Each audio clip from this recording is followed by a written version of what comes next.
So welcome to Transforming Your Internal Narrative, from burnt out to bliss. Everybody can see my screen, I'm assuming. And my name is Kelly Meerbott. I am the CEO and owner of youloudandclear.com. And I've been coaching. I've had my own practice for 12 and a half years. I've been coaching my entire life, I would think, but I didn't really have the vocabulary, the structure until 12 and a half years ago. There I am, featured as a member of the Forbes Coaches Council. There's some other fun things that I've done. Really, I invite you to consider looking at my LinkedIn profile. It'll give you more of a complete picture of who I am. Okay, so let's get started. So we are in an epidemic, people. I'm not talking about the pandemic. I'm talking about the next wave of the epidemic, which I've actually been sounding the alarms on for almost 12 months, and it's burnout. In 2019, the World Health Organization finally included burnout in its international classification of diseases, describing it as a syndrome conceptualized as resulting from chronic workplace stress that has not been successfully managed. Indeed.com just recently conducted a survey in January that discovered burnout is on the rise. Over half, or 52% of survey respondents, are experiencing burnout, up from 43% who said the same in Indeed's pre-COVID-19 survey. 53% of millennials were already burned out pre-pandemic, and they remain the most affected population, with 59% experiencing it today. However, Gen Z is now neck and neck as 58% report burnout, up from 47% who said the same thing in 2020. So, as the data shows, burnout has affected and is affecting many people. If left unchecked, it will get to the point where people will want to take their own lives due to the grief over losing their pre-pandemic lives, losing family members, losing contact with friends, unsustainable workload, perceived lack of control. So it's fair to say burnout takes over your life, and it often masquerades or is misunderstood as anxiety, depression, or chronic fatigue. So it's kind of a shapeshifter in that way. But basically, burnout puts you in a horrible headspace, right? So take a look at these 7 signs of burnout. How many of these apply to you? And just go to the chat if you feel like, answering. Yeah, you're exactly right, Simone. This is an organizational issue. It's not, yeah, Lisa, I hear you, sister. At least 6, yep. All of these. I mean, you all don't know me except for, signing into this chat, but I can tell you that I only coach from a place I understand, right? Well, I understand burnout. I understand it because I've had it. I've had all of these things, right? It's almost like the way I describe it in my life is it feels like, if any of you have seen the movie Pleasantville, before it goes color, it's black and white, right? It's that black and white turning down the color in life. Nothing, like, things don't taste as good. It's not as fun, blah, blah, blah, blah, blah, blah, blah. So, okay. So if you've said you have at least 3 of these things, it's fair to say you're in burnout. And let's be honest, burnout just sucks. It's just awful. It's an awful feeling. But here's the secret. It's not your job. It's not your environment. It's not your family. It's your brain, and which extends the stress cycle by stopping its natural course. Okay. So over time, the stress in your body gets built up, right? It's almost like a piling up of garbage, if you think about it, in your system, because our brain is in survival mode. When we're in the burnout state, our amygdala is triggered, which triggers our prefrontal cortex, which basically says to cortisol and adrenaline, mayday, mayday, going down, take care of our body. And the brain complies because it feels like there's a perceived threat. Okay, so burnout is the accumulation of stress over a long period of time. And remember, the WHO basically said it's unmonitored, unchecked, untaken care of stress. So for me, more specifically, burnout equals emotional constipation. It feels like a buildup of energy in my body. Okay. So stress is necessary for all living things. There are two types of stress. Eustress, which is the good kind of stress. It's the kind of stress that drives you to finish a project, get to the deadline, make sure you're on time, on budget. It's that exciting stress, right? Distress is the stress we're talking about. And if the distress is not dealt with properly in the short term, it leads to burnout. So there's many ways to deal with it. In fact, I had a client who called me one day and said that she was so exhausted. She was beyond the point of exhaustion. It was so bad that basically, anytime she laid down in bed, it felt like an emotional charge, like an electrical charge running through her body. Have you ever felt that, where you're kind of twitchy, you're so tired, but you can't get still? And she said, Kelly, I feel like I need a Xanax, a bottle of wine, and a bath to go to bed every night. Well, that's not a great coping mechanism, right? We don't want to lash out at others. We don't want to self-medicate. We don't want to isolate, because when we're alone with our thoughts, that just exacerbates this situation, right? And it tamps down and reinforces and roots in our system that emotional constipation, right? We certainly don't want to procrastinate over it. So great, right? So you're thinking to yourself, this is going to take work, right? Well, yes, it is going to take some work, but here's what I can tell you. It's the most fulfilling work that you will do in your life, because it's on you. And anytime you work on yourself, it returns dividends. So fear not, it can be healed, and you can get there with a little bit of work and a little bit of intention and compassion and empathy towards yourself. All right. So the right way to deal with it is move that energy of stuck emotion. So think about the word emotion. It's emotion, or energy in motion, right? That's what emotions are. They're not logical. They're not tactical. You can't deal with them, with a checklist. You really, really need to pay attention and figure out what your triggers are, because burnout is just shapeshifter. It can be suffocating. It can infiltrate all aspects of your life. Okay. I call that the burnout spiral effect. So it's almost like a thought and emotion tornado, right? And as that tornado spins up and spins up and spins up, you've got that little voice of your inner critic saying things that amplify and deeply root and reinforce situations, which makes them 10 times worse. It's that little voice inside of your head that says, you're not good enough. You're not smart enough. You're not qualified enough. You don't have enough certifications. You're under too much pressure. You'll never get anything done. You should just give up. No one notices your work anyway. Can anyone relate to these things? Can anyone relate to, any of those voices of the inner critic? Yep. Me too. And I hate, these are not clubs that I want you to be part of, humans. Like this, y'all, this is not a fun club to be part of. But here's the good thing. I know how to fix it, because I fixed it myself, and I can definitely share that with all of you. Okay, so let's keep moving. I wish I had more than 20 minutes with you, but we're under time constraints, so I want to make sure I get you all the rich, juicy stuff. Okay, here we go. So, the inner critic, as one of you were saying, it makes you feel flat, right? Imagine your inner critic is like, if you think of the children's book Flat Stanley, it's like your inner critic is that little child, that wild child on top of you that's stamping and having a tantrum on Flat Stanley. It's that burnout spiral effect, right? It's the never-ending cycle. So basically what we're trying to do is break the cycle.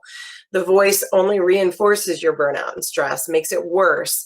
And from that rooted system, that reinforced system and thought pattern, it creates a pattern of negative thinking. So, it's almost like you're just one step forward, two steps back, right? So that's what we want to look at. The little voice inside your head is your ego. So your ego is there to protect you from danger, to keep you safe, to keep you small, to keep you complicit, to keep you comfortable, right? So here's what I want you to do. When you start to feel triggered by your ego, and you'll notice, all right, that your ego will say things like, I want, I need, you should, you shouldn't, blah, blah, blah, blah, blah, blah, blah, blah, blah. It's that negative voice inside your head, okay? I've given mine a name. Don't ask me where this came from. If anybody's named Stella, I'm sorry, but that's my inner critic's name. Give it a name, right? It takes its power away because the ego likes to live in dark, sneaky places, right? When you shine the light on it, you kill the ego, okay? So don't allow the ego's lives to brainwash you. It's a sneaky, sneaky shape-shifting presence that literally feeds off of and grows and makes you feel worse. It loves when you feel terrible because guess what? When you feel terrible, you're stuck in that emotional constipated state, right? Ego loves that, okay? So bring into your awareness, mark it in your body. Let's use your physical body and your emotions as a guidance system, okay? So when you're triggered by your ego, and again, your ego shouts, your wisdom whispers. So if that voice is yelling inside your head, most likely it's your ego. Pay attention to the emotions and physical sensations that arise within your being when triggered by your ego, and don't allow your ego's lies to brainwash you. Like I said, it's a sneaky shape-shifting presence that feeds off making you feel worse. Your ego is a small part of you. It does not define who you are. Now, for this context, so all of us are operating from the same definition. Your ego is simply the thoughts, beliefs, behaviors, and distinctions that manifest from the wounded part of you, the scared part of you, the little child inside of you that was hurt by something that you haven't taken care of or paid attention with. Well, let's take your power back. How do you do that? It's all about moving the negative energy out of your being and replacing it with positive energy, turning and transforming the burned out energy, that emotional constipation, into blissful energy. Okay, to do this, we need to start with your mind. Mind projects on body. You need to transform your internal narrative by reframing, questioning, and meeting face to face all your negative thoughts. Okay, so how do we stop the inner critic's voice? How do we transform? We do it by using the body to access the mind. So here are a couple of tactical things that you can do. It's a good laugh, right? A good laugh will really, really help. It's not that laugh where maybe your spouse makes a bad joke and you're like, good one, honey. No, for me, it's I snort through my nose, right? I cry. I probably double over in pain, like because my sides are hurting so badly from laughing. A good cry. Sometimes I'll watch a movie that I know will make me cry just to end the stress cycle. Because here's what we know about burnout. It's the stress cycle. That's what it is. And if you look at it from start to finish at its longest, the stress cycle is 90 seconds, right? Burnout comes when the brain interrupts the stress cycle's natural path. Okay, so this is what we're doing. We're moving energy. A primal scream. Now, let me tell you about the primal scream. Okay, so there's two things you need to know. Not right, exactly, Simone. That's what I was about to say. This is how I do it. I get in my car. I turn up some really loud ratchet music, whether it's AC/DC or some old school hip hop, and I scream. I scream until I feel something in me release. Now, what I would say to you is if you live in an apartment or you can find a place where there's like a soundproof room, or even, I don't know, warn your spouse. Because I did this the first time and I forgot to tell my husband, and he came running in and he was like, what is going on? And I was like, oh, it's just primal scream. He was like, warn me next time. Okay. Physical activity. Now, physical activity, this is very simple. Like you can do this at your desk, right? So physical activity can be standing at your desk and clenching every muscle in your body from top to bottom, holding it until you feel your muscles start to burn a little bit, right? Get it to the point where you can't hold it anymore and release. That's physical activity. Now, I'm an athlete. I like to work out. So a good workout is good for me. Creative endeavor, if you're not like creative, you're not a crafty person, something as simple as singing in the shower can do it, right? That's a creative endeavor. Throwing a tantrum by yourself. Okay, so again, this is the primal scream part, right? So again, warn the people you live with, warn your loved ones. if any of you have kids and you've seen them throw a tantrum, throw a freaking tantrum. Throw it, scream, cry, stamp your feet, wail. It's all about moving energy. That's what this is about, right? Because we're stuck. Burnout has us stuck. We're trying to move it forward, all right? A 20-second hug. This is one of my favorites, y'all. Like, and I have tested these. I have beta tested them on myself and used them with my clients, who is mostly high-level officers in the military, and they are all burnt out, and they've all used these and they all work. Okay, so the 20-second hug, here's your caveat. Number one, make sure you're in a mutually trusted, consenting relationship. Got it? Second one, make sure neither one of you have COVID. We don't want to continue this pandemic longer than it needs to be, right? Okay. My husband and I do this multiple times a day because I work from home. He doesn't. He's an essential worker. But every time he comes home, I hug him. And I'm being type A. I timed it. And he was like, seriously, you're setting your stopwatch? I said, yes. I want to figure out, if I'm going to advise people on how to do this, where this happens. Well, it's not about the 20 seconds, y'all. It's about hugging the person that you love, releasing your center of gravity, right? Being vulnerable with that person. And you know you've hit the mark when you two start inadvertently breathing together. Okay. And the research behind a 20-second hug is it's just as effective as a 3-mile jog. So do it. Plus, listen, we're all craving human touch right now. If you can do it, hug each other. Okay. Breathe. The thing we do when we're burnt out and stressed is shallow breathing, right? Ground your feet, take a deep breath from nose to toes. I like to give my breath a color so I can just follow it all the way down. And then exhale audibly. Do that for a cycle of 3. Good night's sleep is another one. Trying a relaxing activity. That could be anything from Tai Chi to axe throwing. It's whatever relaxes you, okay? Practice these, try them. Yeah. It's except the there pat you get from your not touchy partner. Okay, Simone, find somebody who likes to, hug. Do that. If your partner doesn't like it, find somebody with those caveats that you can hug. Okay, I'm telling you, it works really well. It's cheap, it's easy, and it makes you feel really good. Okay. All right, moving along. So we're taking our power back. Again, if you feel overwhelmed and burnt out, the simplest way to fill yourself up is a deep inhale.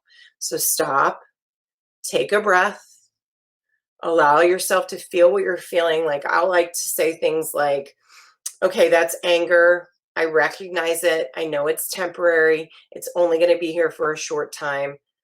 Breathe, get really still, and just be with yourself. That takes a minimum or a maximum of 3 seconds. If you want to do it longer, you can do it longer. But these are ways you can take your power back. This is how you can go from burnt out to bliss. The most effective way, of course, to overcome burnout is through real support. And overcoming my own battle with burnout, I came up with a proven system to overcome burnout that has helped hundreds of people get back to their bliss. If you're interested in talking about that, there's a Calendly link that you can screenshot and book it. Here's my information, but we have about 2 more minutes, and I can field maybe 1 or 2 of these questions. So yes, Liz, all of you, I hope you got something out of this. I really love talking to, because probably about 80% of the global population has burnout. Watch it, keep an eye on it. You don't have to be in this state. You can get back to your joy. And ladies and gentlemen and humans that are on this talk, learn to say no. Learn to say no. No is a complete sentence. If you're overloaded, say no, because saying no to something your boss is giving you is saying yes to yourself. Thank you so much. I really appreciate all of you. Please reach out to me. You don't have to suffer alone. That makes it worse. I'm here to help. And we have a burnout group that if you reach out today, there's going to be special pricing just for you. But it has to be today. So Thank you so much. I really appreciate all of you. Enjoy the rest of Women Tech Global. Women Tech Global, thank you for inviting me. It was my true pleasure to serve and support all of you. Make it a great day.